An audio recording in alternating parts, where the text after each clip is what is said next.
خدعوك فقالوا إن القهوة بتخسس.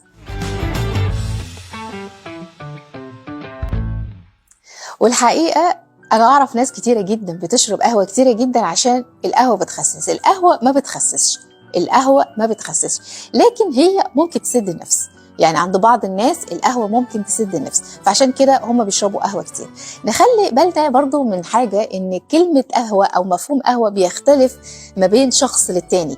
يعني في كوباية قهوة ممكن توصل مع بعض الناس إلى 1000 سعر حراري، صوص كراميل، صوص بندق، سكر بالهبل، كريمة اون توب. نبص نلاقي إن المفروض اللي فنجان القهوة اللي المفروض يبقى 0 كالوريز وصل لبقى 1000 كالوري. هتضرب 3-4 من دول يبقى أنت كده إيه بالسلامة.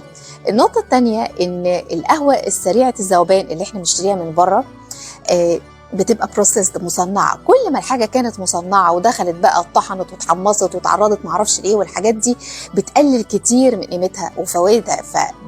فبنخسر من فوائد القهوة في مراحل التصنيع بتاعة القهوة السريعة. مش أحسن حاجة يعني، لأن القهوة ليها فوائد كتيرة جدا جدا، مفيدة للقلب، للشرايين، للمخ، للذاكرة، لصحة العضلات. فالقهوة كقهوة عشان الكافيين اللي موجود فيها، وهي القهوة نفسها مفيدة، لكن مع التصنيع، مع مراحل التصنيع بنخسر الحاجات دي. امال الصح ايه؟ الصح اللي هي القهوه التركي بتاعتنا. انت بتبقى شايف الحبوب البن بتاعتك بتطحن قدامك، طبعا ما تبقاش محمصه قوي عشان ما نفقدش برضو من فوائدها كتيره، تبقى معتدله. نشرب من فنجان لفنجانين في اليوم، سكر خفيف بدون اي اضافات. فده الصح. يعني كريماتك بقى ومبيضاتك وحركاتك كلها على جنب، ونشرب القهوه التركي بتاعتنا. نخلي بالنا، انا قلت فنجان لفنجانين، وفي دراسات كمان بتقول 3 فناجين، بس ما نفرطش عن كده، لان في ناس بتفرط في القهوه كتير جدا.